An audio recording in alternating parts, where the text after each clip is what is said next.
अस्सलाम वालेकुम, मैं हूं ज़ुबैर रहमान। आप देख रहे हैं मेरा यूट्यूब चैनल और फेसबुक पेज। मेरी आज की वीडियो 80 साला इन बाबा जी की है, जिन्होंने किसी से छोटा सा बच्चा लेकर पाला कि बुढ़ापे में वो इनका सहारा बनेगा, मगर उसने इनके साथ इतना जुल्म किया कि आज बाबा जी को यूं सामने आकर वीडियो बनवाना पड़ रही है। इन्हें इंसाफ मांगना पड़ रहा है। इन्होंने पता नहीं किस किस जगह पर जाकर इंसाफ के लिए दरवाजे खटखटाए। तो पूरी बात है क्या, इन्हीं से जानते हैं। बाबा जी, क्या नाम है आपका? मोहम्मद इकबाल किदा बच्चा लैके पालिया सी? वड्डे भाई का जी। सगा भाई सी? हाँ सक्का भाई मैथों वड्डा है सी। ਉਹਨੇ ਕੀ ਕੀਤਾ ਤੁਹਾਡੇ ਨਾਲ? ਕੀ ਕਰਨਾ ਸੀ ਜੀ 6 ਸਾਲ ਦਾ ਬੱਚਾ ਮੈਨੂੰ ਉਦੋਂ ਦਿੱਤਾ ਸਾਨੂੰ। ਮੈਂ ਪਾਇਆ ਉਹਨੂੰ ਦਰਸ 'ਚ ਵੀ ਪੜ੍ਹਾਉਂਦਾ ਰਿਹਾ। ਸਕੂਲੇ ਪਾਇਆ ਸਕੂਲੋਂ ਨੱਸ ਜਾਂਦਾ ਸੀ। ਮੁੜ ਅਖੀਰ ਤੇ ਦਰਸ 'ਚ ਪਾਇਆ ਦਰਸ 'ਚ ਵੀ ਪੜ੍ਹਦਾ ਰਿਹਾ ਭਾਵੇਂ 6-7 ਸਾਲ ਹੋ ਗਏ।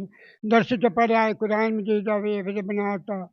ਮੁੜ ਅਖੀਰ ਤੇ ਉੱਥੇ ਛੁਡਾ ਤਾ। ਮੈਂ ਇੱਥੇ ਦਵਾਖਾਨੇ ਉਹਨੂੰ ਛੱਡਿਆ ਲਾਹੌਰ ਦੇ ਵਿੱਚ। ਹਕੀਮਾਂ ਨਾਲ ਮੇਰਾ ਲਿੰਕ ਸੀ ਬਾਬਾ। ਇੱਥੇ ਵੀ ਛੱਡਿਆ ਇੱਥੋਂ ਵੀ ਬਦਬਖਤੀ ਕਰਨ ਲੱਗ ਪਿਆ। ਉਹਨੇ ਜਵਾਬ ਦੇ ਤਾ।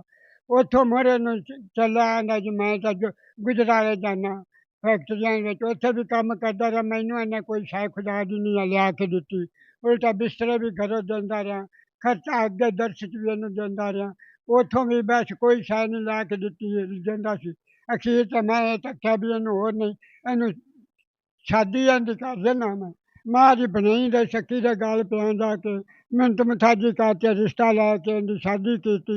ਸਵਾ ਤੋਲਾ ਸੋਨਾ ਵੀ ਪਾ ਛੱਡਾ। ਖਰਚਾ ਵੀ ਸਾਰਾ ਕੀਤਾ ਆਪਦੇ ਪੱਲੋਂ। ਅਖੀਰ 'ਚ ਹੁਣ ਆ ਕੇ ਮੇਰੇ ਨਾਲ ਆਹ ਹਾਲ ਕਰਦੇ ਪਏ ਨੇ ਕਿ ਮੈਂ ਘਰੋਂ ਬਹੁਤ ਤੰਗ ਆਣ ਹੋਇਆ।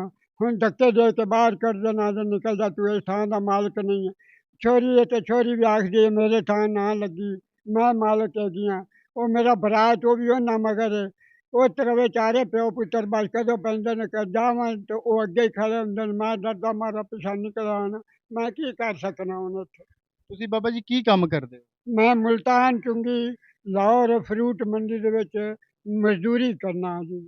ਮਜ਼ਦੂਰੀ ਕਰ ਕਰਕੇ ਉਹਨੂੰ ਪਾਲਿਆ ਤੁਸੀਂ? ਇਹ ਮਜ਼ਦੂਰੀ ਕਰ ਕਰ ਤੇ ਪਹਿਲੇ ਦਿਨ ਤੋਂ ਮੈਂ ਉਹਦੇ ਮਗਰ ਚੱਲਦਾ ਫਿਰਾਂ ਤੇ ਉਹਦੇ ਖਾਤਰ ਹੀ ਕਰਦਾ ਫਿਰਾਂ ਵੀ ਮੈਨੂੰ ਕੋਈ ਸੁੱਖ ਮਿਲਦਾ ਸੀਗਾ। ਅੱਜ ਹੁਣ ਮੈਂ ਵੇਖ ਲਾ ਦੁਗਣਾ ਦੁੱਖ ਨੂੰ ਪਿਆ ਖੜਾ। ਮੇਰੀ ਕੰਨ ਤੋਂ ਕੱਪੜਾ ਲਾ ਕੇ ਵੇਖ ਲਓ ਨੀਲੇ ਚੁਗਾਠ ਪਏ ਹੋਏ ਨੇ। ਮੈਂ ਪੇਟੀਆਂ ਚਾ ਚਾ ਕੇ ਤੇ ਢੋ ਢੋ ਕੇ ਅੱਜ ਮੇਰਾ ਆਹ ਹਾਲ ਹੋਇਆ ਖੜਾ। ਮੈਂ ਕੀ ਕਰ ਸਕਦਾ ਹੁਣ ਉੱਥੇ। ਮੈਂ ਬਹੁਤ ਤੰਗ ਹਾਂ ਵੀ ਮੈਨੂੰ ਮੇਰਾ ਇਨਸਾਫ ਦੇ ਦੇਣ। ਮੇਰਾ ਹੱਥ ਵੇਲਾ ਕਰ ਦੇਣ। खुदा इन्हों का भला करे बस। अल्लाह पाक बेहतर करेगा, आप सब्र रखें। बाबा जी कह रहे हैं कि आप मेरी कमर से अगर कमीज़ उठाकर देखें तो आपको पता चले कि ऊपर कितने नील पड़े हुए हैं। ये सारा दिन फ्रूट की पेटियां ढोते हैं। इन्होंने फ्रूट ढो ढो के उसको खिलाया, पिलाया, बड़ा किया, और आज ये है कि छोटे से घर के पीछे उसने बाबा जी को घर से बेघर कर दिया है। ये जब भी जाते हैं इन्हें धक्के मारे जाते हैं। उसकी इन्होंने शादी करवाई, उसकी बीवी भी इनके साथ बाबा जी के मुताबिक बुरा सलूक करती है। हुण की चाहते हो बाबा जी? मैं तो ये कहना मैनू इन्हें अदालत विखा छड़िया। डीपीओ को गए उकारे उत्थे भी मैनू इन्हें छड़ाया।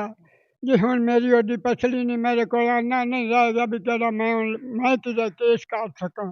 मैनू तो मेरा हाथा वेला कर देवन तो मेरे तेरे पैसे कर देने जो दे देवन तो उन्होंने मेहरबानी। पैसे भी चोरी किए आप? पैसे चोरी किए 3 कापियां ने हज़ार दिए ते 5-6 लोट ने 5-5 हज़ार दे 33,000 रुपया। बाहरला बूहे दा कुंडा भी पट के ते अंदर बक्से दा भी कुंडा पट के ते इन्हां ने कढ लिया। इन्हां तो दो जियां तो सवा ते मेरे रब तो सवा किसे नूं पता नहीं हैगा भी इत्थे पैसा रखदा है कि नहीं रखदा। इन्हां नूं सारा पता इन्हां दे किवें दा रखींदे ने। बच्चों नूं भी दे दिंदा सां। पैसे आप जमा क्यों कर रहे थे? मैं आप जो उम्रे दी पारे जमा कर रहा था। मैं जा पिछले पारे तो हो नहीं तो उम्रा ही कर ले सादा। बाबा जी उम्रा करना चाहते थे और उसी के लिए ये पैसे जमा कर रहे थे। इन्होंने पैसे घर में रखे हुए थे, मगर उन बदबख्तों ने बाबा जी के पैसे तक चोरी कर लिए। तो ये जुल्म की इंतहा है। आप देखें कि दुनिया कहाँ से कहाँ पहुँच गई है। ਕੀ ਮੈਸੇਜ ਦਿਓਗੇ ਲੋਕਾਂ ਨੂੰ ਜਿਹੜਾ ਕਿਸੇ ਕੋਲੋਂ ਔਲਾਦ ਲੈ ਕੇ ਉਹਨੂੰ ਪਾਲਦੇ ਨੇ, ਜਵਾਨ ਕਰਦੇ ਨੇ, ਵੱਡਾ ਕਰਦੇ ਨੇ, ਜਾਂ ਲੈਣਾ ਚਾਹ ਰਹੇ ਹੁੰਦੇ ਨੇ? मैं तो जी ये कहवागा भी मेरे आखे लगे तो खुदा का वास्ता किसी को धी पुत्र ना मंगवा लवे।